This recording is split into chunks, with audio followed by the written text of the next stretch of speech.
Hey,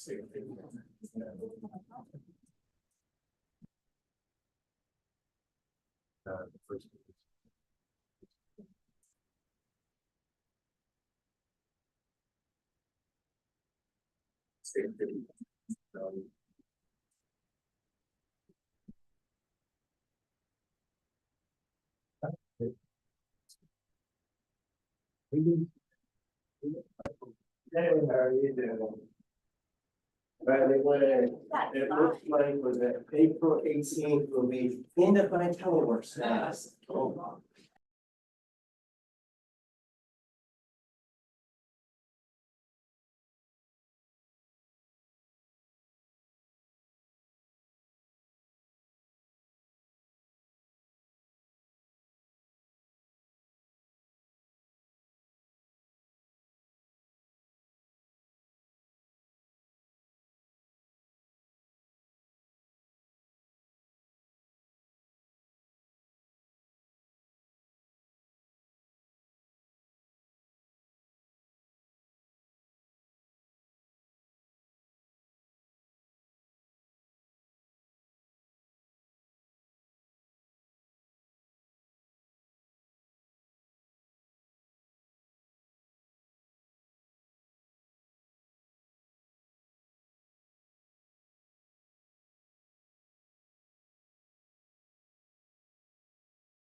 Yes. Christian, can you hear us? Hi, I can hear you. Okay. All right, we're gonna start soon. Okay, guys, good afternoon. Thank you all for coming out, guys. We're gonna go ahead and just get started. And if I can, go ahead and with that, I'll call the meeting to order. Here at 4:07 PM, I'm here on March 12th, 2025 in room 104. Yeah. On the natural five sides of the building. Let's see, we want to talk to them actually, the roll call. Chairperson Michael Uggan.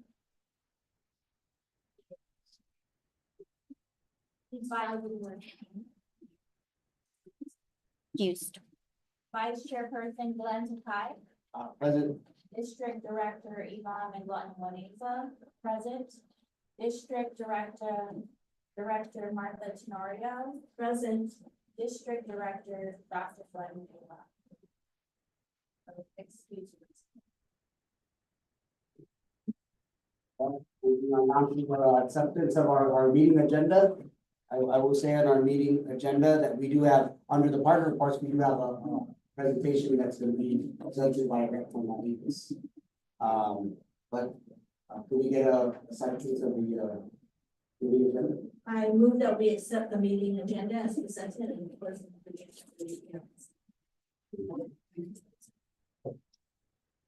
I second. Start really quickly, calling roll call for the staff. Okay, so go back to that. So we do have quorum. There are three of us, so I just wanted to do another roll call to the staff district administrator, Erica Pangolinan. Present. Conservation technician, Madeline Flores. Present. Program support specialist, John Teneglasa. Excuse, he's on leave. Project Director Geraldine Gatwin, was a Conservation Associate Nadine Pangolinan, Conservation Associate Jonathan Moore. Thank you. We have established quorum. I did was on the Without objection on that. without any objections, so moved. On the approval of meeting minutes for January 30, 2025.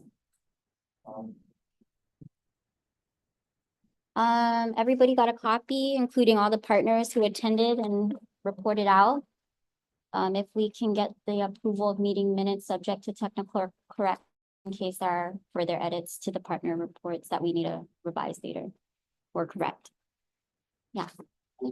So if there are no other edits aside from what was already we did discuss, can I get an approval of the meeting minutes for January 30, 2025? I move that we accept the meeting minutes for January 30th, 2021. I second. Any objections? No objections, so moved. Moving on now to our Southern District report. 2025 action plan and summary report. Yes. Okay. Oh, yeah.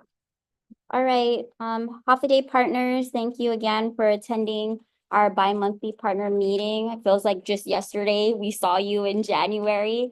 We had a very, very busy February.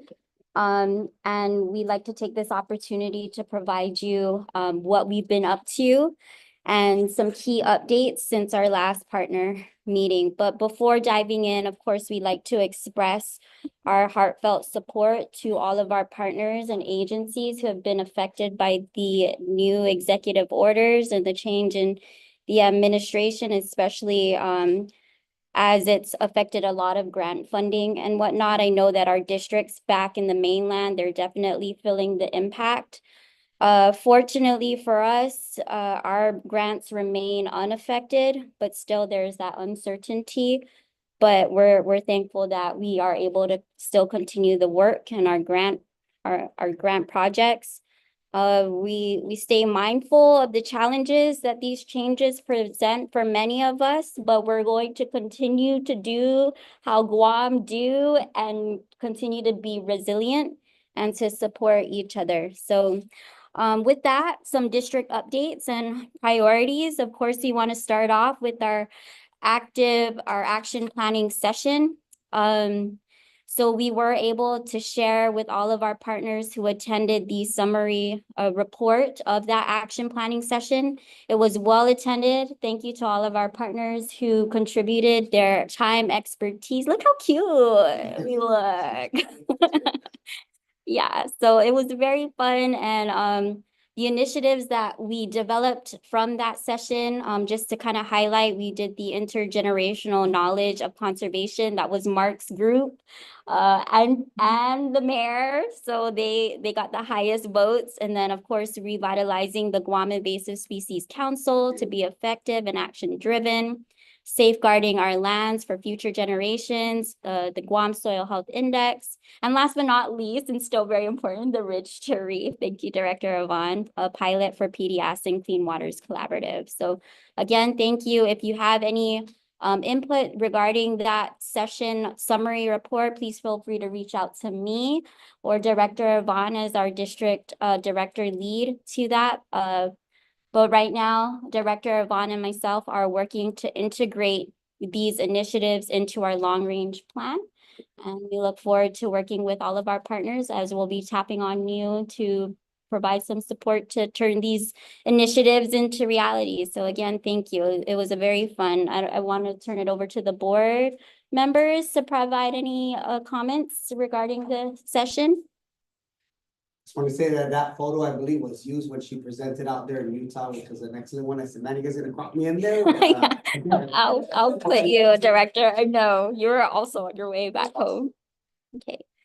So again, that was a great initiative. All right, some other district updates and priorities. So we are proud to report that our district now has 30 active members who are committed to our mission. We started out with 4.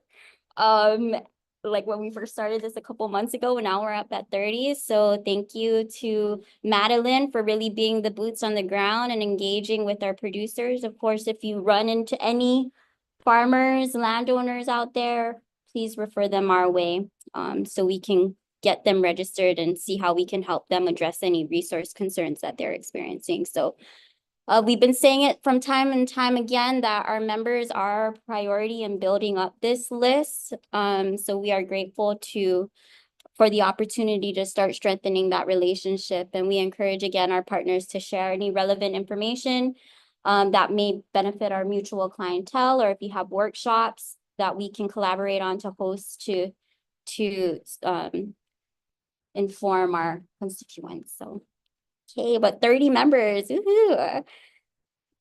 Okay, also technical assistance and capacity building. The district staff and some partners engaged in a week-long training with NRCS, with Jay, focused on job approval authority and planning certification for fence design. We also learned about livestock and forage there. So the Southern District, we put in a request to NRCS to have this training. So thank you, Jay. Thank you, NRCS, PIA, for heeding our call and helping us get that training going. So it was very fun.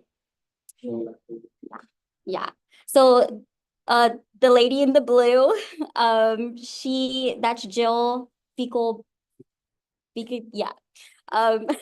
She's awesome. She's a rain specialist. She knows her stuff. I enjoyed learning from her, and she also enjoyed learning from us. So yeah, please tell her we said hi. Amazing. She has a wealth of information. She knows what she's talking about. Moving on, our SWCD REPI program. As you know, this is one of our bigger like grant funding programs that we have. Our 2 priorities under this REPI program is to build our active district registry, or our producer network. So a lot of the outreach efforts to our producers are funded under this. Another important priority under this program is supporting the Guahan Sentinel Landscapes Partnership. As we engage in the Guahan Sentinel Landscape designation. We helped them develop the implementation plan.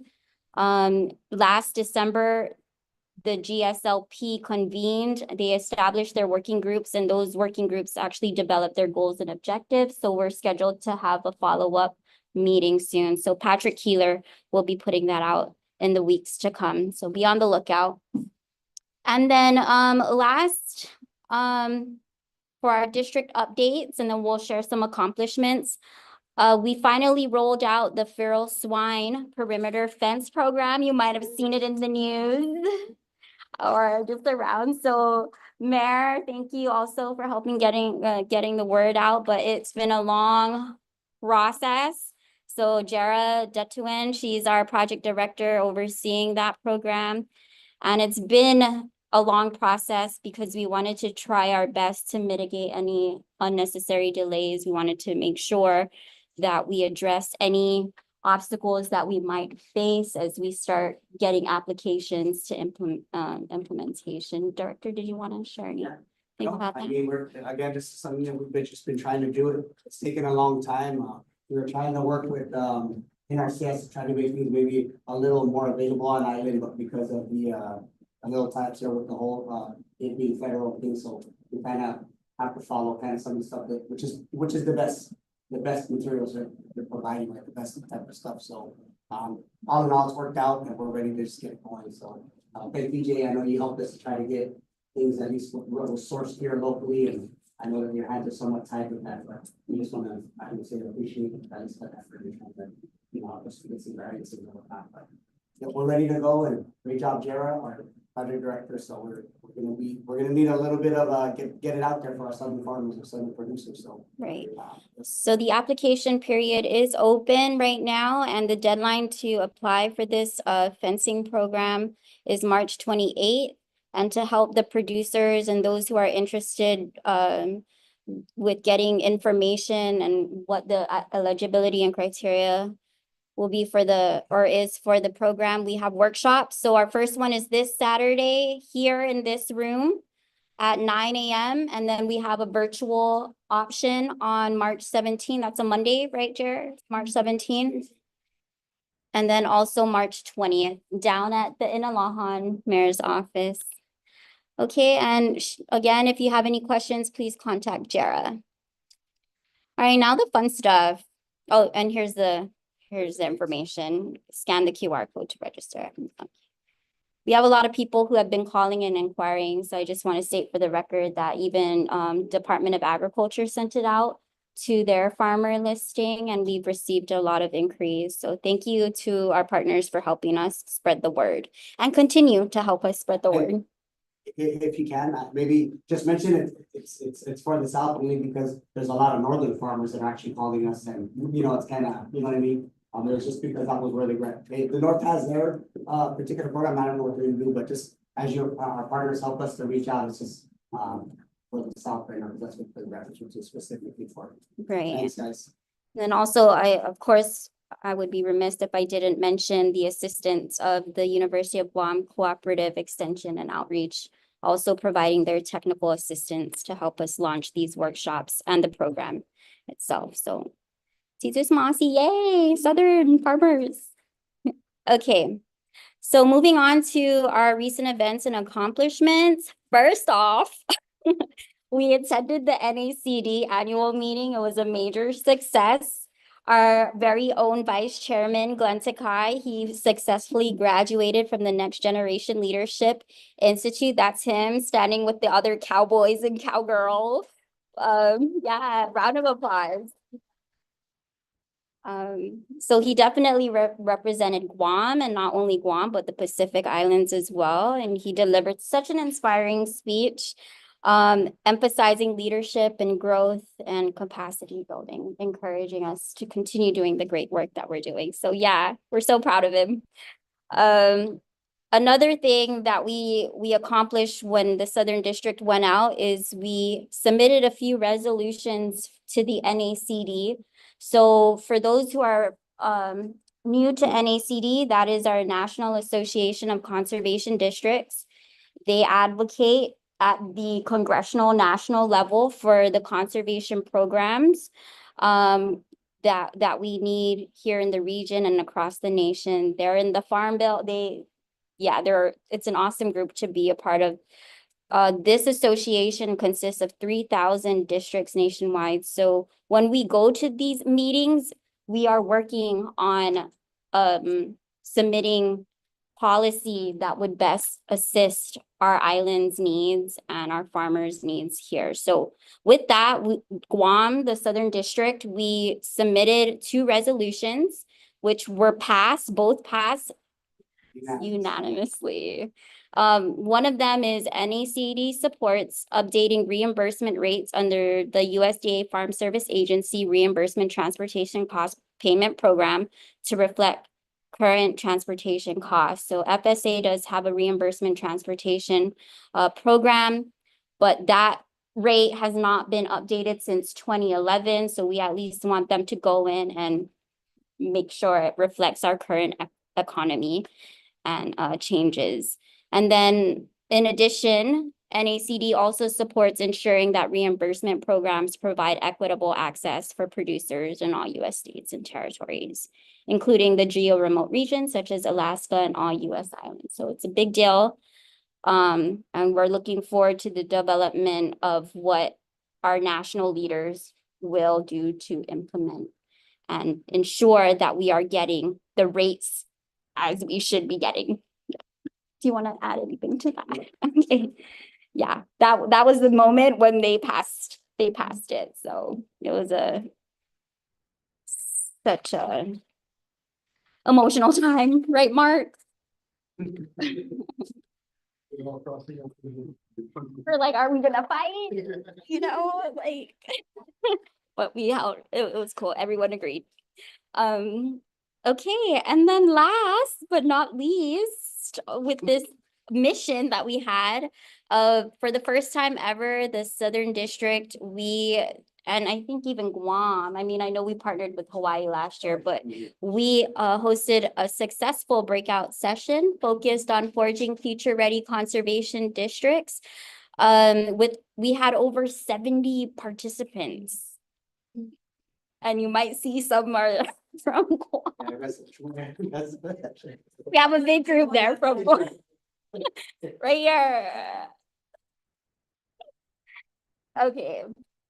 But yes, the session we encourage peer-to-peer learning and dialogue on building resilient conservation districts. So it was so relevant.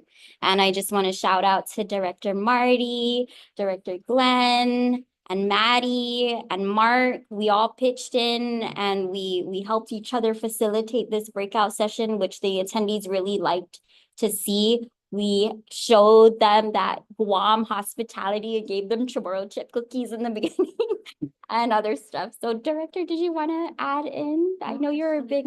You did an amazing job. She was the main presenter, and from the way I loved, my favorite part of everything was she shared so many photos and images of our programs, what we're doing and what's working with us out here, and it's very inspiring, and it's amazing to go to something like this from a very small island, and then you hear people from the bigger districts looking at us and saying, wow, how did you do that? And we want to learn, we want to follow that. Yeah. So we had many people after the presentation who came over and said that very thing, that they were inspired and that they wanted to do some of these programs that they're not sharing with them. Yay. Yeah. And not to toot our own horn, but we were dubbed the best breakout session of that one. Nothing fun. Well, the immediate past president and the one prior, both of those were in the They're room. present. James Big Boss was in the room, right? I was There he is. And quite a few people, and so her main presentation, I do want to highlight Erica because the breakout was really about how you actually build strong districts and how because I think we're looked at as the hub for this whole Pacific area, how we can continue to build the districts around here, and they're looking at Guam to lead the way, which we've already been doing. So she really, and she showed it through the activity that she did. It was interactive, which we don't really do because a lot of you guys go to these conferences and things out there, and sometimes it's just, gets kind of dry and boring, right? Yeah. But really, she had a great activity that showed Yes. peer-to-peer People were learning, into it. and they were able to share. So Yeah. it was an excellent job from Yeah. Erica and, you know, And the the just the team all team. together, yeah, so. Yeah, And that is Glenn's family and the friends that came there to support him in his graduation from the cohort. Yeah. So we're, like I said, we're also proud of him. yes, and it was truly a team effort, and we had jokes, and then even Chairman Joe and Director Norma Castillon from the North even, yes, they attended, they supported, and they spoke on their challenges too, so it was a great representation. You notice in the picture, only the top people are all layered up in jackets. It was snowing. It was snowing. That was so funny, we're prepared. The puffer. Yeah, it was really fun. Okay, so thank you. So we do wanna announce that we are excited to move forward with hosting the Guam Educators Conservation Summit. This is a pilot program in which Director Martha and Eloise and Johnny is our lead coordinator for this event. But we'll be hosting this summit from April 7th to the 11th at the Hyatt Regency. It does coincide and with the CIS conference. And what it looks to achieve is, we are looking to empower 30 educators from GDOE, private and charter schools in the South. So we are looking, just like it's a spin-off of the symposium that we've had. So we're trying this out. We're focusing in the South, the Southern schools. The teachers will have the opportunity to earn 3 graduate credits or CEUs. And there's going to be a lot of opportunity for hands-on learning and ensuring that they can really, the deliverable is for them to develop unit lesson plans and service learning projects as it aligns, integrating STEM and the next generation science standards. Yeah, so we're excited. We have a great agenda. We are working with GDOE to help us recruit teachers. So we have already started getting some responses. So, and the theme is home is where the habitat is. We follow the NACD stewardship and education theme. We're gonna try to localize this logo a little bit, but yeah, we are excited for this. And just to add something, Sarah, that we do plan to have some presenters and guest speakers, and so some of you may be receiving email and Yes. phone call to assist us with some of those presentations. Yeah. Yes, And Yeah, we'll be appreciate reaching your out. support as always. yes. Okay, so on the topic of stewardship and education, Stewardship Week is coming up. And that's set for April 27th through May 3rd. Daylene Pangilinan is our Stewardship Week coordinator, so be on the lookout for notices from her. And we do have a proclamation signing in which Miss Savannah from the Northern District is also helping coordinate. So please, partners, save the date. April 4th is the proclamation signing, 9:30 at the governor's office, large conference room. Mary will be there, right? Okay. All right, and again, we're following home is where the habitat is. We do have a lot of activities scheduled for that week, so be on the lookout. I guess I will highlight. I don't know if this will play, but we did launch a national invasive species awareness campaign. So we worked with our KUAM to spread awareness on invasive species and how they can help to mitigate or address this issue. I wish that it would play. Yeah, supposed to be, but it might be. SGSWCD got that. Yeah. But it's on our Instagram. KUAM featured it a couple of days out of the week, and it received over 20,000 views. So that's pretty impressive. One last update in terms of our upcoming events. Sorry, it's right here. So we went over the proclamation, we went over stewardship. We do have a Guam delegation from the south that will be attending the NACD Spring Fly-In. Will be accompanying our Pacific Region executive member, Michael Uggan. So really this Spring Fly-In is an opportunity for us to connect with our congressional representatives. We're looking at trying to also partner with CNMI to meet with their congressional rep and also American Samoa. And it's also an opportunity for us to engage with the different heads of the federal agencies. I think last time we met with APHIS, we were able to meet with the chief of NRCS. And really just, again, pushing the conservation agenda, ensuring that our districts continue to get the support that we need just in Guam and across the nation. So Director, did you wanna, you were very instrumental in the last spring fly-in, so we. Sure. Yeah, not much to say. I think Erica covered it all, but they are saying it's probably the most important one because the ones that we've been on in the past, at least the last couple of the administration was different administration than it is today. And we're still operating on the 2018 Farm Bill, which all of these programs fall under. So I think this one coming out, we're kind of getting a feel of kind of like what's happening. You guys kind of all know the different cuts and things you're probably hearing and seeing in some of your agencies or whatnot. And so, of course, we're gonna probably hear a whole lot more as to where things have gone. On the NACD meeting in Utah, I think we did not have Secretary Rollins, who's now for ag, right, was not yet appointed by Trump. So now Rollins is in. And so I think when we get there, and everybody was saying the same stuff, I think even Mark was hearing in some conferences, the same stuff, is be patient. And so, you know, I think this one right here, we're gonna probably see where things are, what probably has been, cleared through, what we're still waiting on, and then probably we could even see being that it's kind of all one party, that if maybe we can finally get this farm bill passed, which we've been trying to work on since 2018. So that's probably the biggest thing we might want to be able to push and, see how our congressmen align with also Mariana's, if we can want to get them together and see how we can really get this push, because all these programs and monies affect us here on Guam and the CNMI, which includes a lot of you guys. So yep, Right. we're gonna do what we can, see what we can do to get some Right. impact.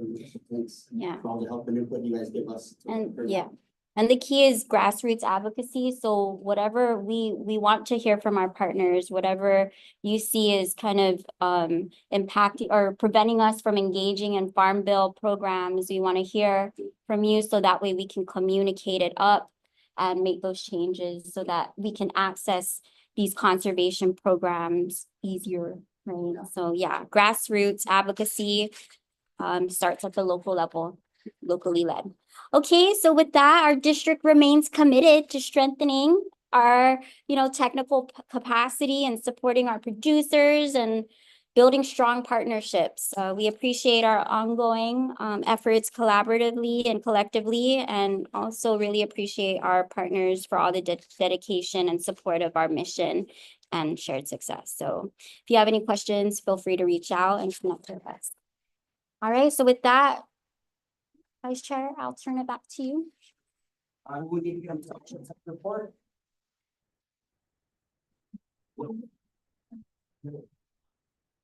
I move that we accept the Southern District report as presented. Second. Any objections? No objections, so moved. Thank you. And I'm moving on to partner reports. We will start off on the partner reports with our presentation here from Chad. I'm up already. Okay. We're good to go. No, I know. How can you go after me? Time I got for you. Okay. 3 minutes, right? 3 minutes. Oh. All right, well. Do you want I- a clicker? Does it work? I think so. No, Just try everybody it. tries it. Okay. Just give Alright. it some time. Most of you guys know me. Some of you don't. I'm Chad Richardson with USDA Wildlife Services. Been on Guam now for going on about 1.5 years. Still relatively new to our feral swine program. I'm officially the head guy for our feral swine program now since about October. And so I got to meet some of you guys prior to that anyway. So I caught a little bit of crap at the last district meeting about comment in the paper about my mayor's presentation. So I had the idea, so I'm just gonna show you what I presented to the mayors, and it's ideal that Mayor Tony's here too, because he actually wasn't here at the mayor's council, so he missed this. Okay. So you know, my idea has been, I mean, you guys know, sort of the nature of our program is that we get funding from multiple sources, including you guys, and that's just the nature of our program. In fact, I'll talk a second about that since it's come up, you know, about the new administration and funding cuts and grants and all the things, you know, and so as far as it's concerned for us, we have seen some challenges. We have hopefully temporarily lost a budget person. Because that person was on a probationary appointment. And so they're gone, which puts a much bigger burden on me and others. We have a lot of term employees, which was kind of on the chopping block as well. We've kind of reconciled that, and so we think we're okay on that. But the bottom line is, you know, I've been working for Wildlife Services for 29 years, and I've seen administrations come and go, all of them. And we do get impacted by them a little bit, depending on what it is. But honestly, not to get into politics, we generally fare pretty well under either administration, whether it's Democrat or Republican, because Republicans typically are the ones that fight for our program more because there's more farmers and ranchers, it seems like. If we get into trouble funding battles, then the farmers and ranchers stand up and say, no, we need those guys. Sometimes Democrats like to cut our programs because there's a lot of animal rights groups that don't like what we do because you're a government agency that kills animals. So we get in trouble that way. But either way, we usually fare pretty well. And we, like, for example, in Guam, our total budget is about 98% right now cooperatively funded. That means those fundings come from other sources. Only 2% of our current budget here in Guam is federal allocations. So we work a lot like a business. We work with all the partners. You know, we've always been a pretty poor agency, and so all across the states, you know, we get involved in wildlife damage management stuff. And our leaders have said, you guys got a job, go out there and do it. Find money and get the money to where you need to do to get your job done. And so we've done that for 50 years, and we've grown our program to the part where a lot of our funding is now comes from other sources. It comes from other federal agencies, it comes from conservation districts, it comes from wherever we can get it to get the job done. So from that perspective, you know, that insulates us pretty well onto this kind of stuff because most of our money doesn't come from federal appropriations. So I think we're going to end up being just fine. We might see some collateral damage because like we have an agreement with the Fish and Wildlife Service, but we're continuing to do feral swine work. And so we're controlling swine up there. That's money from the Fish and Wildlife Service. The Fish and Wildlife Service might get cut some funding. And if they cut their funding, then they might not be giving it to us. So we may see some, you know, some hits here and there, but I think overall we're going to be okay. So, a little bit about me. You guys that don't know me, I visited with the mayor a little bit this morning, or I mean this afternoon, but you know, I started out doing feral swine in 1995 with Wildlife Service. My first job was a pig trapper. And I spent about 15 years of my career doing feral swine stuff, kind of moved around Kansas, Nebraska. So I'm tickled to be back in the pigs again. So anyway, this is what I presented to the mayors, because as I said, you know, I want to grow this program. We have a big pig problem here, as you guys all know, and it boils down to just we need more money, we need more manpower, we need to kill more pigs. And the only way to do that is to all work together and pool all of our resources as best we can. We get tons of calls from the mayors and from the villages. Yes, we're doing conservation work too. We're trying to protect farmers, rancher stuff. We're doing human health and safety, but we got to get it from everywhere. So this was my idea to speak to the mayors. I've been trying to reach out to the mayors individually and meet with them and just introduce myself to them, introduce them to the trapper that's in their area, and just let them know that, hey, we are here. We're trying to grow this program. We're trying to serve the communities. And so this was the presentation I gave to the mayors. So we'll just go from there. If this works. Please tell me You next said it was slide. going to work. I know, it worked earlier. All right, next slide. So like I said, there's a lot of people that really still don't even know who we are, who or why we do it. So this was what I presented to the mayors, and I just wanted to kind of keep it short and sweet, explain to them who we are, what we're doing, why we're doing it, and how we can maybe do it better. Next slide, please. Are you watching this or are you watching your phone? Yes, watching this. Pay attention. Okay.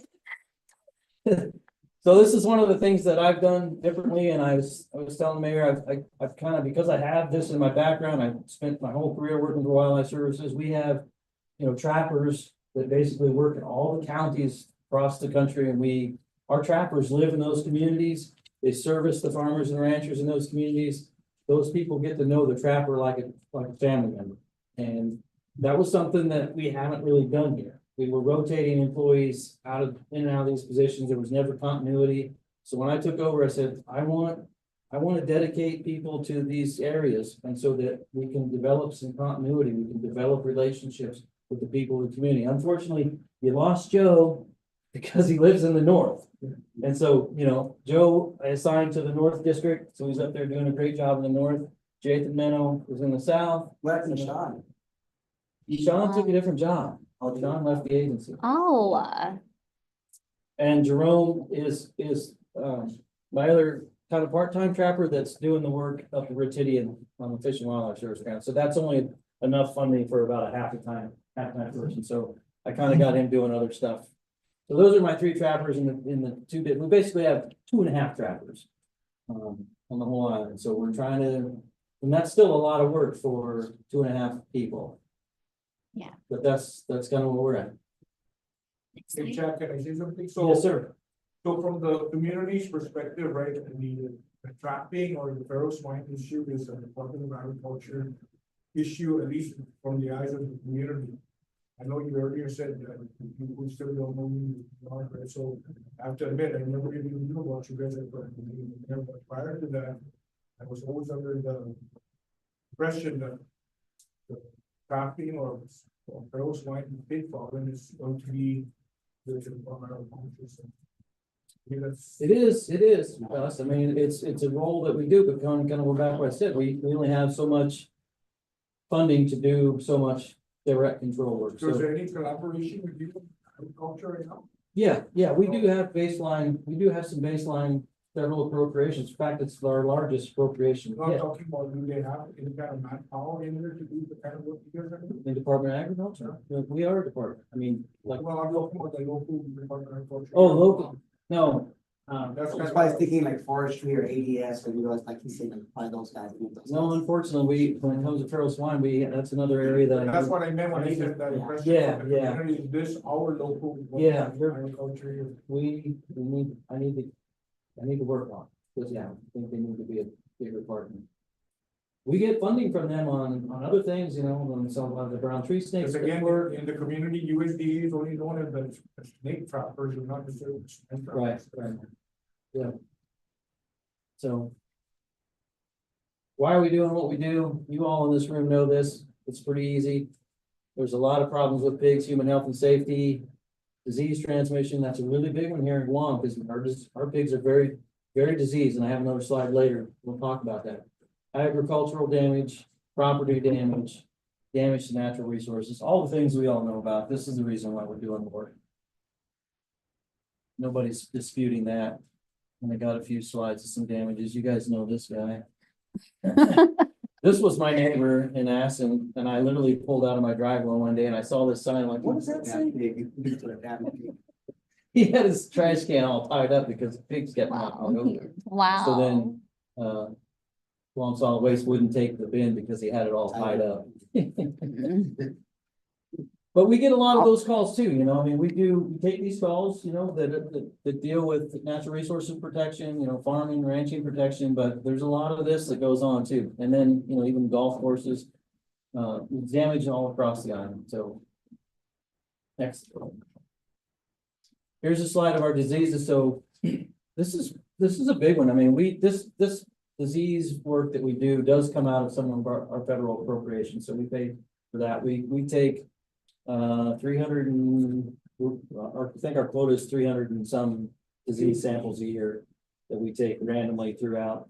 We try to spread it around to all over the island and throughout the year so that we get a really good sample of diseases. And we have, you can see the dark blue and the light blue, but the dark blue is Guam, the light blue is mainland. And so you can see our disease prevalence is more than double mainland disease prevalence on all of those diseases pretty much.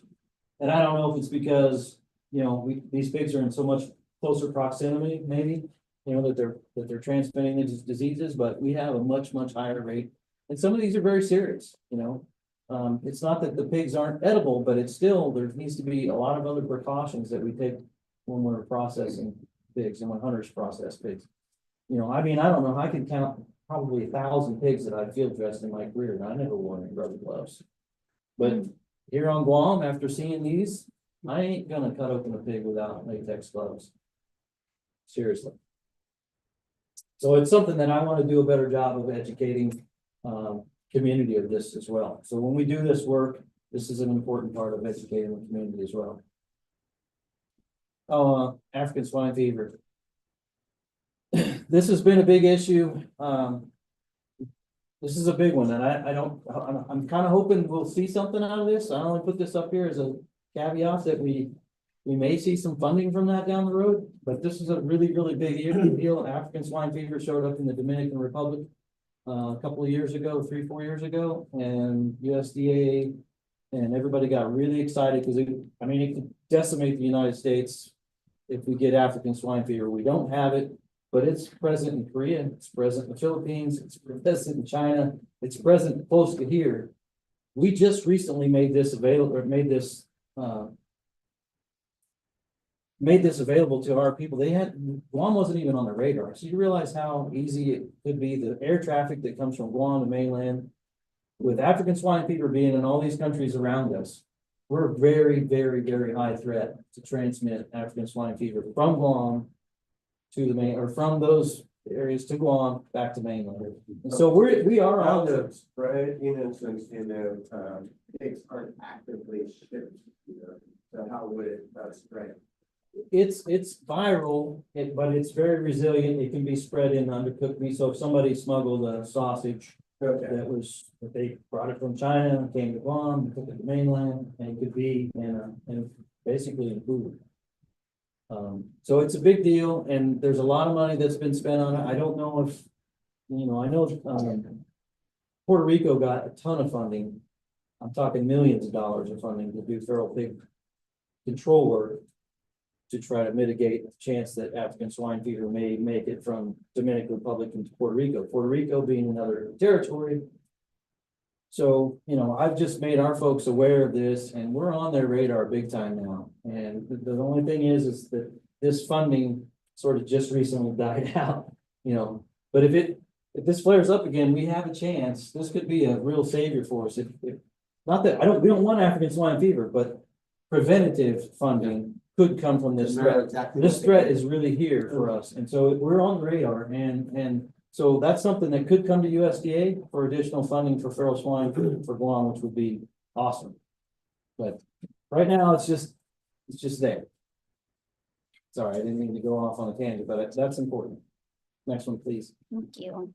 So yeah, what are we doing? Well, we're doing the best we can with the funding we have. We're killing a lot more pigs.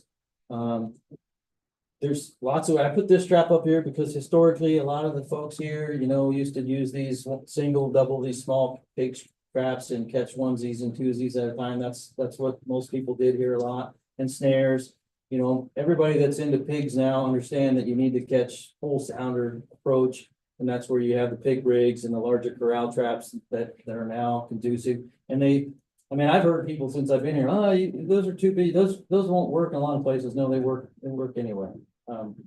So we kind of prefer actually the pig rigs. The Jaeger Pros over the pig rigs. But they both are very, very good traps. We have the ability to monitor these and close the gates remotely. As long as we have cell coverage. And so we can monitor those. And so it just makes us more efficient as trappers. We only have one guy in the north, one guy in the south. So we got to maximize our efficiency. And this is a little bit more efficient trap for us for what we do. I know you guys have invested some in this, and this is a good trap. And it has its place. And I put this up here because this is our helicopter. We do have an agency helicopter that we use for our acetaminophen snake baits. And it's just sitting there. And I spent a good chunk of my career shooting pigs out of a helicopter. Can we go? And Right I don't along. know if we'll ever do it here, but you know, we have an asset here and there are places I guarantee you that we could take pigs with that. Do you have a pilot available right now or not? Intermittently, yes. So I just put that there because maybe someday we'll be able to use it, but. So we're taking pigs all we can. I didn't put snares, but we're primarily using cage traps. Working in this areas. Yeah, you guys only doing trap and kill, no trap and transport, right? Right, we're not transferring the pigs. Next one, please. This was the one that got me right here. For the question.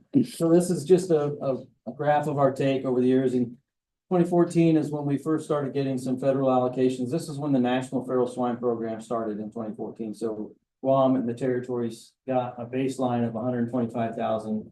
I think in 14. I'm not 100% because this was before my time, but it's still that. The states got variable different allocations based on their pig populations and all that, and they had all this crazy formulas. But for the territories, they're like, you guys get 125. So we have had a baseline of funding since 14. Doesn't go that far when you're buying traps and you're buying bait and you're doing all this, and then you're paying salaries for one guy. 125 doesn't go very far. So, but over the years, and then I think we started with you guys in 17, is that right? Yes. And the North, and so I think this doesn't totally tell the story, but a little more money, started seeing our numbers go up. This one, I believe, I was told that we did not get funding from the North Correct. in 19, so that's where you see that dip. Mhm. This one was, we had a little less money from the South, Right. so we can kill a lot more pigs, we just need more money. Yeah. More innovative. But so this is Are we where, more this is where the question came from, yeah, when I was given this Because presentation. the offset there from 289 to 957 is not the offset of half funding from the district. Yeah, there's other, I said this doesn't tell the full story. Yeah, but you're right. There were other factors there. And there's other fundings involved here too that kind of came and went. And so the point I was making is that, yes, we have funding. Sometimes we get funded some things, so we don't. And it's not just the soil districts, because like I said, the Fish and Wildlife Service, we had funding from them for a year and then we didn't have any for 5 years. Now we got funding from them again. And so the point I was making to the mayors was I'm trying to find ways to get consistent funding for as long as we can. And that's where that comment was taken out of context. Yeah, we were there going, what? I know, as soon as you But go, we talked to you on our next board Yeah, meeting, right? So, but that's where it came from. This. and we'll work more for partnering in a better way, because I know that's my ideas. Hey, Chad, how does more money, translate into more? Just literally time on the ground, boots on the ground. Maybe we could probably highlight like our contract and how that comes into play. So like, for example, we were giving X amount of dollars, and those dollars that we gave funds the amount of people that they are able to put in the South for a specific amount of time. So when we cut our funding back, we not cut it back, but we basically, the opportunity cost, right, is if we took some money away from what we were giving APHIS every year, we actually started our pilot program to see feasibility study wise, we're gonna use, because we want to partner in a bigger way, which obviously in a different setting, but what that means is basically the money that we, from the South, partial money that we took to do something else with. It didn't fund, for example, Jathan needs to come down and trap for another 2 weeks. Full time. Yeah, Just as part time. opposed to, yeah. So now there's, at that time, Sean Martinez and his boys, right, they weren't there. So now trapping wasn't happening in the South, and so whatever they were able to service, because they didn't have the funding for it.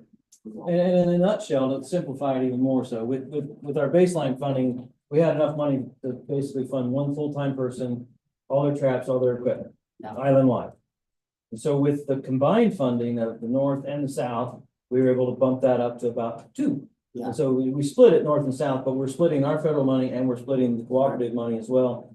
So it's just more boots on the ground. We had an additional person, an additional traps, additional bait, all that stuff. So I really feel like to do what we need to do, we need 3 full-time. And that's where, Or, so maybe I could explain to someone like the idea why we're doing our feasibility study, right? So you hear that lack of manpower, lack of money, right? So, and that's where we're connecting with you guys, the mayors, right? Our bigger plan was it's a community problem. So we felt that it's gonna be a community solution. It can't be just APHIS, because if the APHIS alone, after that problem, it's still kind of, right? So we figured if we get volunteers, which we do that now, right? That's more manpower for these guys, use their expertise in training, and we got some, right? And so now we're looking at working with the mayors to get at least a couple of volunteers per mayor. And then we buy the traps because that's the funding that we're otherwise giving to them. Because these traps that we're purchasing are $3,000 for one. And one guy can set it up in an hour, right? If he's properly trained. So they're not getting debating, right? So imagine if we have 3 from Iran, 3 from California, 3 from Mauricio, 3 from Maga, right? That's now 12 people that they have doing, because, so I'd like to see our numbers added with what we caught to those numbers, because that's the ultimate side, right? So Right. again, we're partnering together so we can see how those plans could otherwise work out, because now it puts more funding in you guys' pocket to do other things if we can build a community-based thing with the mayors, Right. where it's not APHIS, but APHIS trains them. Right, so we haven't really sat down and discussed Yeah, that yeah. together, but that's what our feasibility study is. And it's, to me, I think right now it's doing fairly well. I think we're now gonna move into the next year of actually hiring somebody. So again, it's gonna be, we could sit down and work those things out, but if we get somebody full-time doing 3 traps, I mean, like right now, we've gotten 6 for the south, pig breeds. So what can happen with those 6, you know what I mean? Right. So anyways, yeah, that'll be it. Two questions. Is there a good estimate of what the feral swine population is? Yeah, it's about $150,765,222,000. The second question is, you know, all these years of effort, do you think it's actually making a difference? I'm the pessimist here, but you know.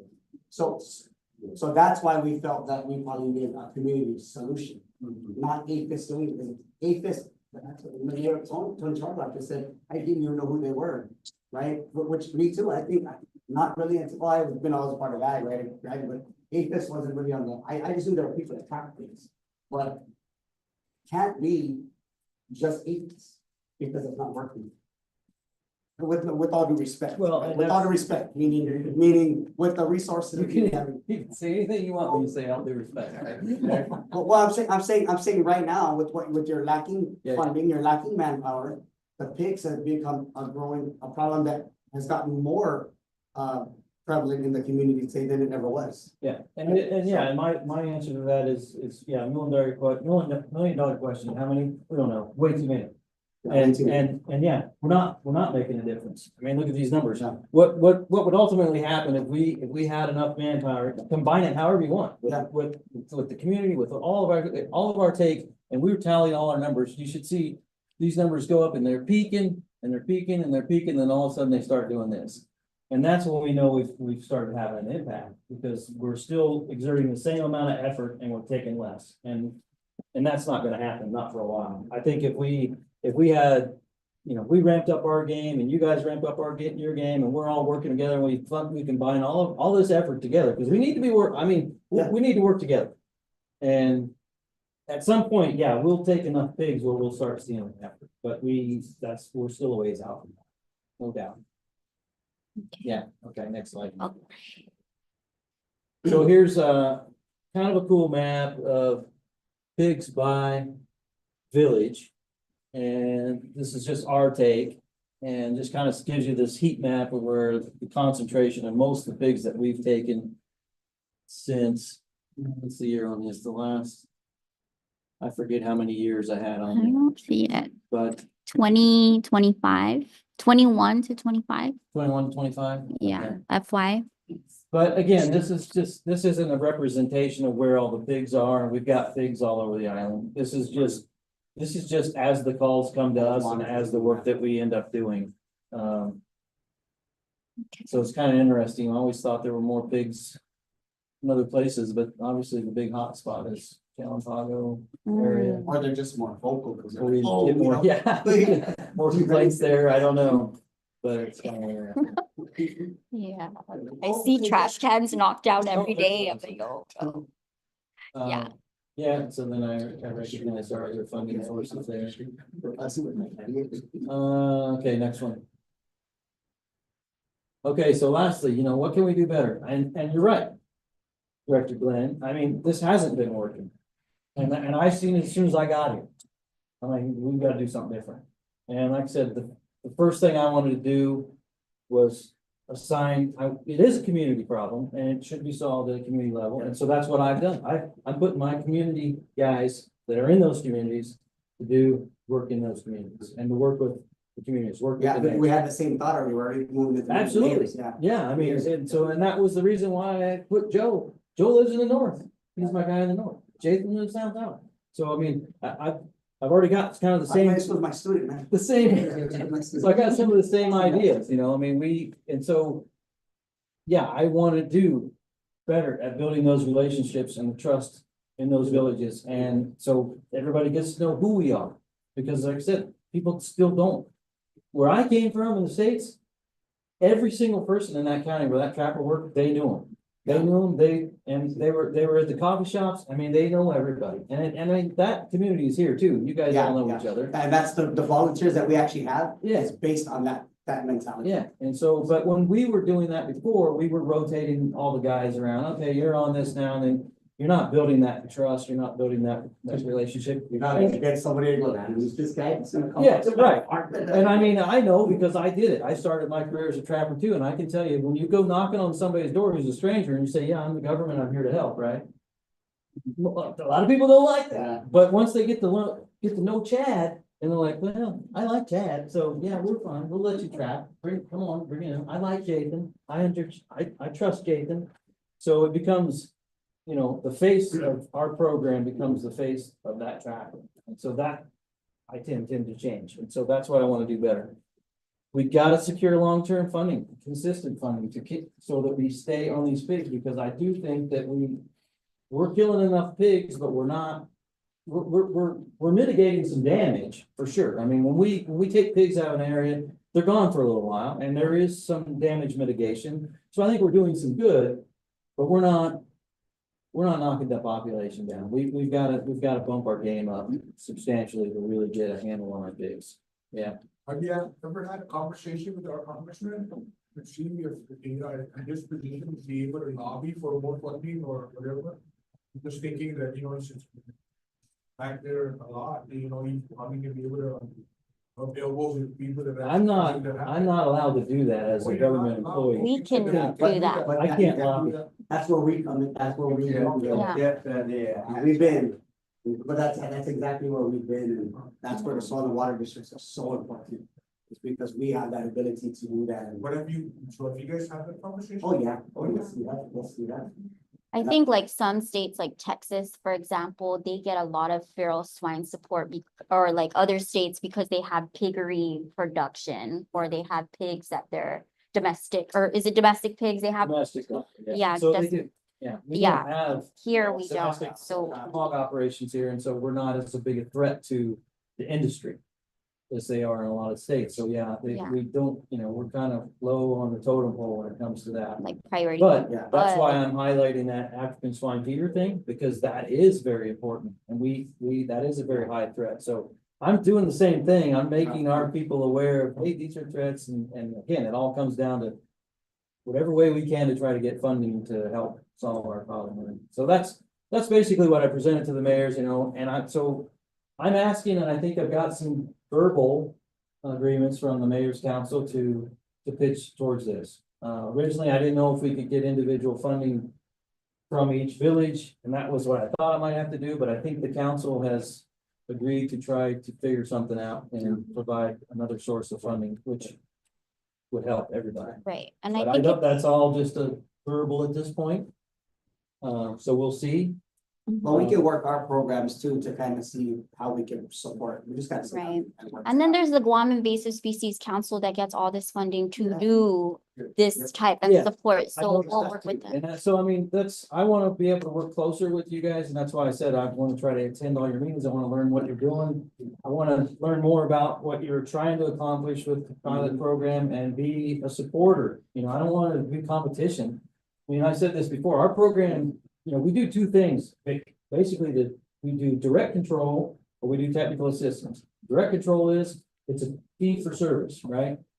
Technical assistance, we always do, we educate people, we do all that stuff, you know, that's a part of the program too. So we do both aspects. What you're talking about and describing to do is to develop a program of technical assistance to provide equipment, provide knowledge, and then allow landowners to do it themselves, Yeah. essentially. And I've spent 29 years of my career doing this. Yeah. And Except so, but what I'm saying is we're using some of our budgeted money to be able to purchase the equipment. I understand, Usually that's usually where the breakdown happens. Like they're willing to do it, they love to do it and all that, but then, okay, you gotta buy the trap, then they're like, Right, so if we could try to work something out where, hey, if we get a trap to the mayor, I think will probably say, I'll get Boyce to get this done. And if we didn't get that to every mayor, 2 traps to this mayor, 2 traps, like I'm saying is the materials is usually the breakdown and things I've seen. Cause even me personally, like I love the idiot, a trigger trap. Well, you guys are using 12 grand, right? I mean, we would probably do that. Right, well, that was what the last numbers that Dr. Aaron Collins gave us back when we asked, right? And then when we went and got the big break, it was, less than 3 grand. Yeah. Right, and so I was saying that if we can at least get the materials and all that stuff that comes with it, and then, okay, just get the training on it, one day thing, now we just kind of operate. I'm just saying that it seems that that's why it's a feasibility study. And we're gonna see how that goes, and like I said, it's not set in stone, the board of directors actually have the decision to change what we're gonna do moving forward, that's just kind of like what we're doing, right? And so we could change that up and say, you know what, maybe we won't have our volunteers are doing it now so that we can see, does this thing even work?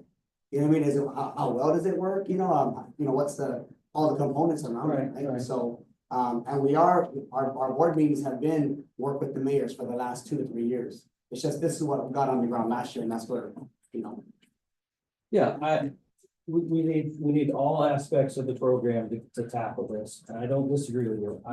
The only point I was gonna make, all due respect, but I have spent 29 years doing this, and I've done a lot of technical assistance, and there's a lot of times that the trap is not the deterrent. I can still hand a trap to somebody and hand them all of the education and all the equipment, and it still doesn't get done. Doesn't get done properly. I've seen it. It works with some people, and some people it doesn't.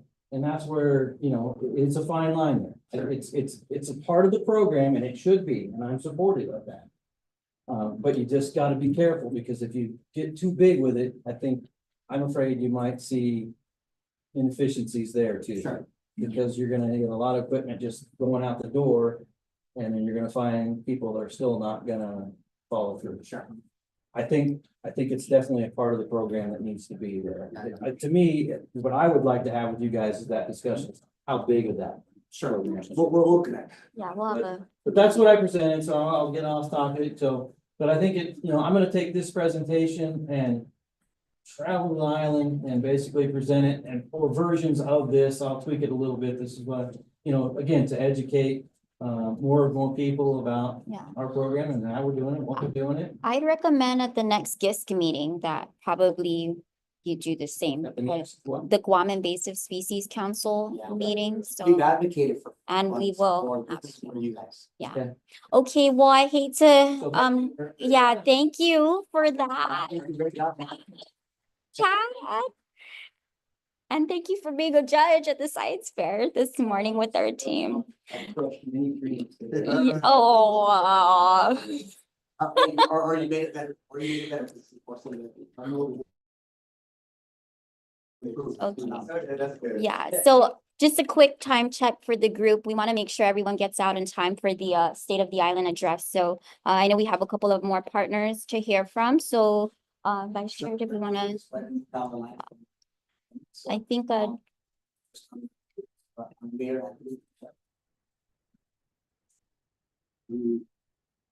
Or if you kind of what you want to share, if you want to. If you got nothing, yeah, it's fine. But want to make sure you do that. Yeah, sorry, yes, for me, cards. your new office. Anything? Oh, yeah. Okay, so. What's new? Yeah. Okay, so, yes, if it's just anything so I want to announce that at the end of this month, we will be relocating out of our current office up to an adjacent building right next to the elementary school. We renovated a whole wing there, that's gonna be our office, and that's where we'll be at. So it's right next to the elementary. Right. yeah, He wants it literally at right his next to- office. It's literally in the compound, or it is in the. Right in the general area of the school, but there's this wing that they had built a long time ago. Been unattended for many years, we had it all renovated and ready to move it there at the end of the month. And then March 19, if none of you guys are doing anything, it's our annual fiesta, it's on Wednesday though. March 19th. It's the one that has always been patronized by literally everybody on the island, St. Joseph. Invite you guys to come down, join us, and it's really just a feast at the end, right at the church grounds, and it'll be like a fiesta style setting. Maybe a little bit more than that, but one of you guys should all invite to come down. Thank you. So that's it. Thank you, Mayor. And so the slide that I was thinking that community center, the. Yes, you know, that actually will be now a full-fledged community center. And then we'll establish the farm there at your new office. Okay. We've been actually really good collaborating. So we'll, That's we'll- like the new one. Okay. all right. Thank you, Mayor. Thank you. By the way, I need to leave, I'm sorry. I know you gotta, you guys go to the address, but we'll, Thank you guys. bye, Mayor, be safe. Okay. Yeah. Next on, this is All right, hey, thanks for everyone, actually was off island with my Navy Reserve stuff, you know, so I know I witnessed a plane crash. F-18 crashed in San Diego, so, yeah, but no, I did my, reserve stuff, of course, the main things to realize. You will probably mention a little more, but of course, the Joint Chiefs, you know, project, you know, is, still ongoing. I'll let, Jay give a little more on that, okay, but from the forestry side, once it should be getting ahead once we get some revised maps and stuff, you know, done, but that's going along. As far as other programs, I'll just be honest, with the new administration, things are kind of in flux, but most of our grants and budgets and stuff seem to be protected for now through the farm bill and everything. So, you know, hopefully there won't be any major differences on how we funnel money to our programs and through Christine, and also here at UNG. So I wish there would be more to report, but right now it's just, you know, seeing what happens. As far as other things that's going on, just remember if you need help, you know, with anything, just send me a message. Funny phrases. Yeah.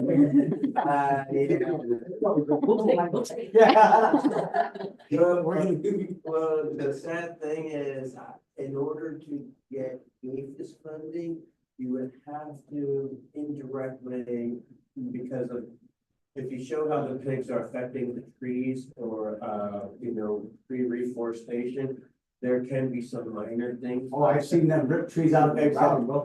Like, well, one thing is like, you know, fences and stuff, so there is just small things that we could help with funding, as long as you show a direct correlation with the trees, which shouldn't be that hard.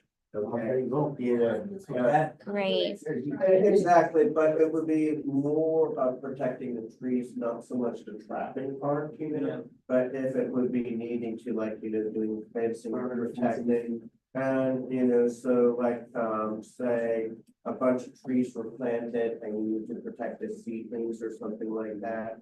Farmer is, you know, growing a bunch of, you know, whatever, fruit bearing trees.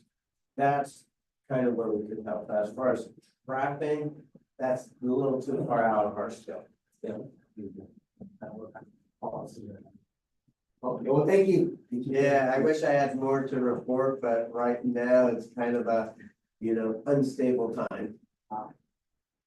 I think US Forest Service got the biggest hit with the terminations. Yeah. 3,000. This, two things 3,000. affected, we had a bunch of, you know, probationary people that lost, and also a bunch of people are taking, you know, some early retirements, you know, that I worked with. So, you know, so staffing is going to be affected, you know, but to what degree, let's see. And of course, we also, just like everyone who did the work, there is like a hiring freeze, you know, so we were originally going to also, through University of Hawaii and basically contract positions, you know, so more help, you know, through the islands. But, you know, everything right now is on, hold. So, you know, But I would say for, all the communities, one thing I've had, discussed, is, throughout this year, when you have some workshops and stuff, in conjunction with NRCS, do some stuff on agroforestry. With that, I would not be doing NRCS, agroforestry practices, but my presentations would be in conjunction. So anyone who listens to me could easily, adapt the NRCS practices. So, I just wanted to make that distinction. So, I have already been, working with a few people, so, once, the budget gets approved, after March 14th, I'll be more than willing to, do presentations, both with the Southern Soil Water Conservation, so whenever you have meetings and stuff, and if you need a presentation, I'll have a couple of variations of the presentations that I can get to clean up documents. Thank you again. Okay, now, moving on to our next partner, before I miss this, and there's something that I want on my sentences, I'll maybe just go right into, is there anything, Christian Benitez from, online from our, Bureau of Planning? Hopefully you guys can hear me. Yep. Yep. So yeah, this is Christian Benitez from the Bureau of Statistics and Plans, Guam Coastal Management Program. Before I provide our report, I just want to thank the board and the districts for allowing me to join the meeting online. I'm happy to hear the progress and great work being done. Also, thank you to the Southern District as well as the Northern District for participating in our Watershed Planning Committee meeting this morning. There was a lot of updates from the watershed projects being taken on by the committee members. So please just give us some time to organize the meeting minutes and share that with you all. And I hope to circle back with some of the watershed initiatives that the districts may be able to assist in. Also, just a brief update on the work on the Guam Forest System Plan with the Department of Agriculture. So following the adoption of the plan on December 28, 2024, we're now focused on working towards the promulgation of rules and regulations as required by the Guam Forest Legacy Act. So we've been working with forestry to draft the proposed rules and regs and ensuring the rules effectively support the implementation and maintenance of the Guam Forest System while maintaining compatibility and avoiding conflicts with the existing rules and regulations in the GAR and the Guam Code Annotated. So that's our approach to promulgate the rules and regulations that reinforce the existing laws in place, and then any proposed rules with more specific activity restrictions that could be a lot more challenging and controversial could be addressed as we work on the site-specific management plans. As for the timeline for the promulgation of rules and regulations, the goal is to complete the revised draft of the rules and regulations for distribution to the network agencies before the 90-day deadline. So that's going to be March 28th. So once we get the network agency and partner feedback, we'll incorporate that before submitting a final draft through the Administrative Adjudication Act process for adoption of rules and regulations. So that's all I have to report for now. We'll continue to provide updates on the Guam Forest system. Any Well, questions? Yeah.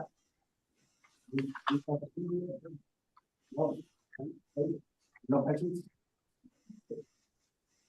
Thank you, Christian. Great job, man. Thank you. We're going for a while, so it's good to hear that where you're moving along. So good job. Thank you.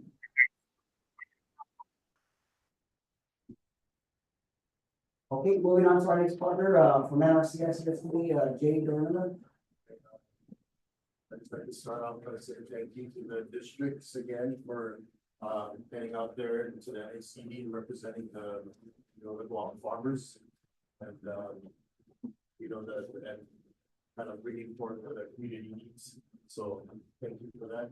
And then also despite with what's going on, we're our agency's still continuing to move forward with what we're doing, so. With that, I was just gonna kind of give cover on where we were at with our signups. I know I submitted a report for, during the board meeting, I was able to attend, so, for our first round signups for EQUIP and CSP, which are the only two programs that we're, continuing to push out here.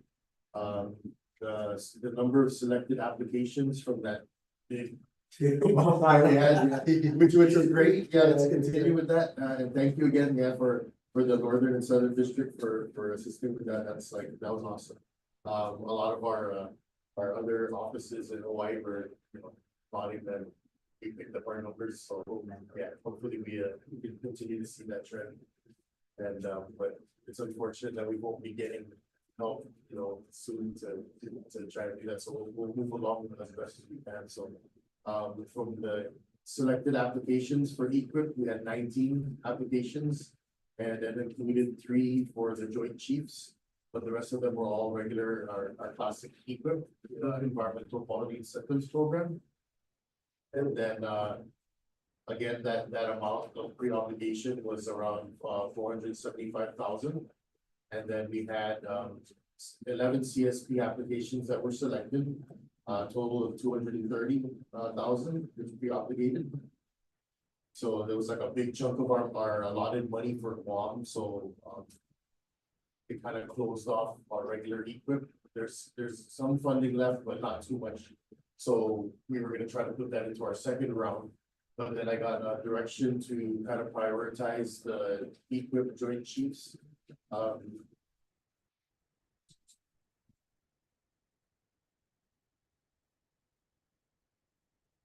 So we're gonna prioritize the EQUIP Joint Chiefs. So far for our second round, we've received 5 applications. And we've also, I don't know if I sent the email to you guys about the expanding the area of coverage. Yeah. Okay, good. So we recently got the map, and I don't know if that also was included, but we're gonna try to blow that up and then look at that. So right now it covers also the Burrito area and Taupo. Yeah, so. Hold on, that's your government. Yeah. Okay, so yeah, so we're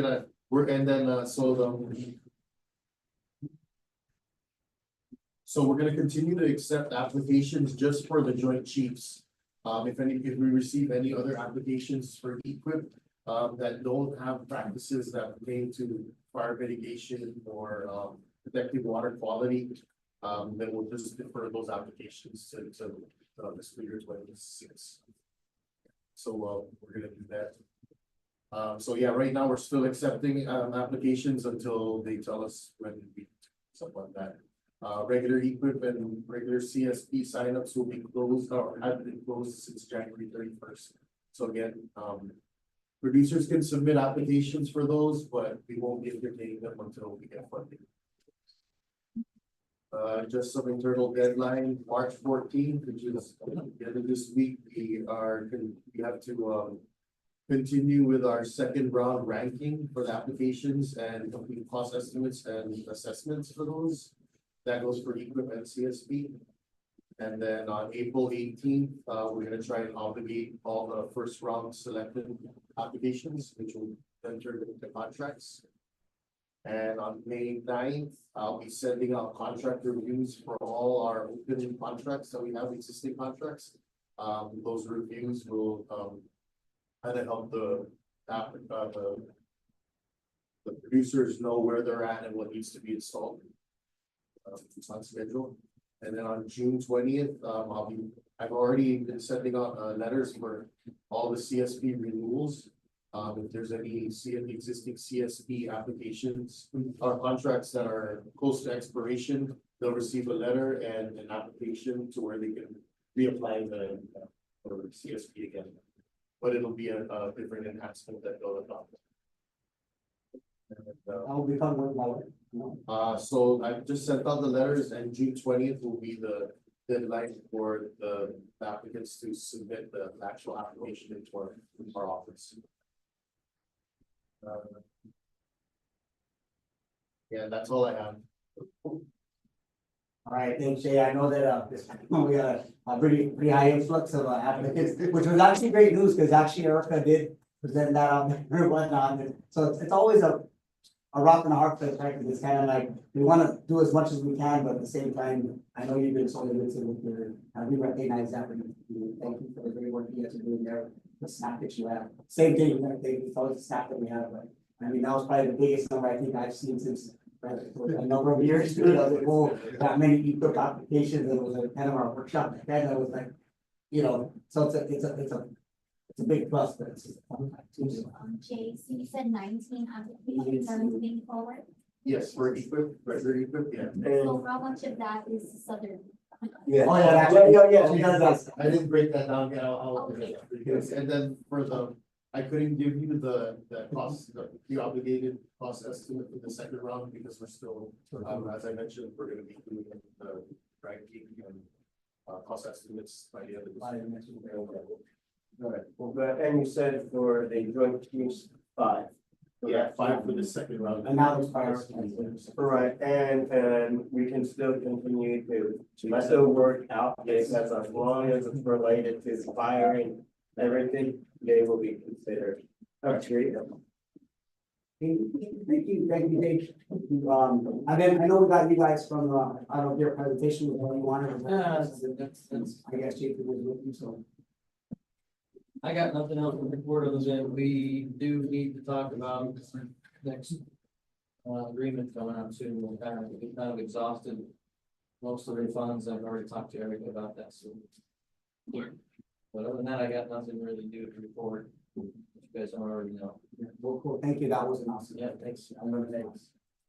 Okay, and our last, was our, advisor for our. Okay, so some updates I know in regards to the district, we are currently working on setting up a small nursery at the Inawaha Mayor's office, as well as a small demonstration garden there. The mayor, Inawaha Mayor has been very instrumental in assisting the district in regards to providing a space for workshops. And he's pretty much like the champion there that we have. So we want to work closely with them, continue our obligations of setting up the nursery, producing plants in the community center or in the mayor's office, and then he'll be distributing out to the community members. And at the same time, he allows us to come in and hold workshops at his own plot as well. So that's one update. My other update is I know in the past I've been doing several workshops on the Western Sustainable Ag Research and Education program or Western SIR. But like a lot of the other federal agencies, this program is on pause right now. So we're just waiting to see whether our funds are going to be released. But I know there was several farmers, both from northern and southern districts that applied during the last cycle. All the grants got reviewed. However, they're not going to release any information on who got awarded until we know exactly if we're going to continue with this program.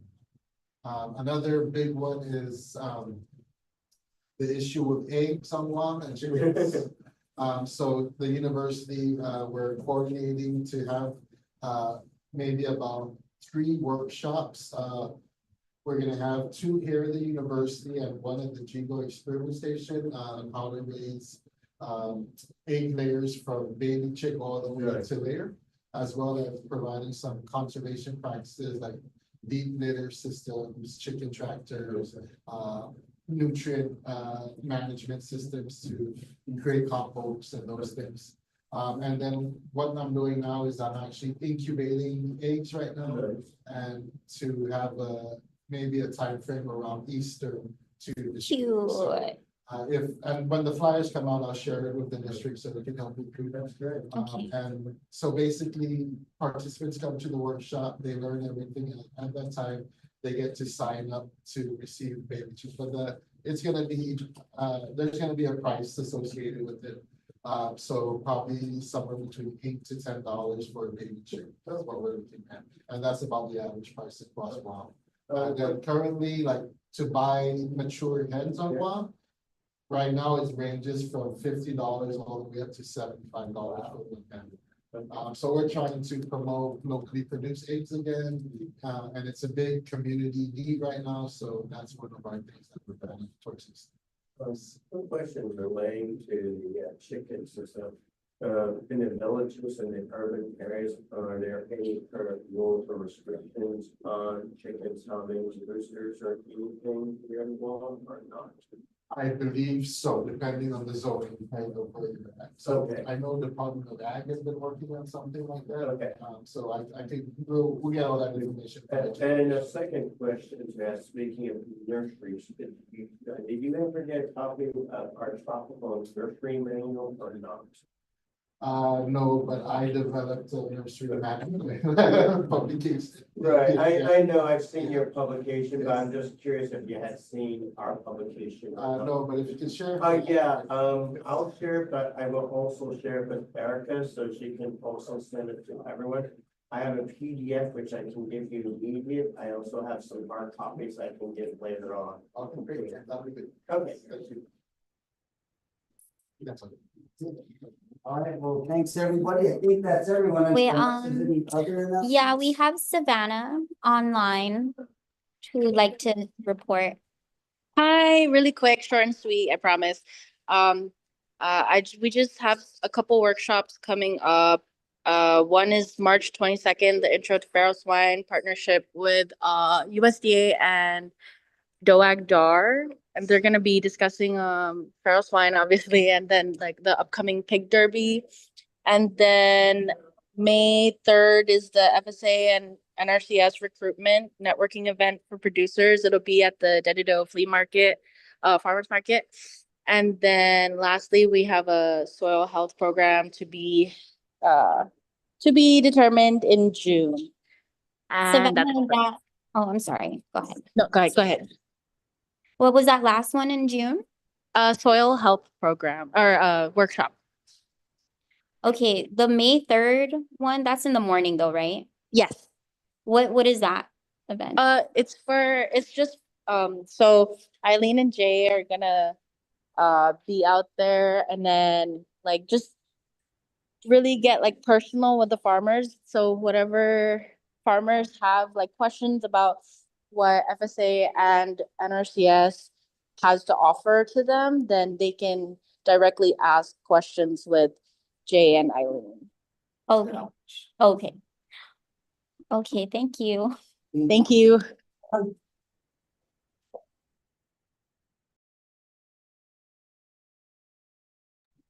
you. Thank you.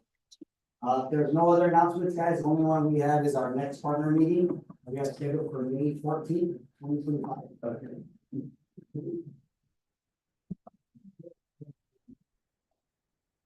Make a motion that we adjourn the meeting.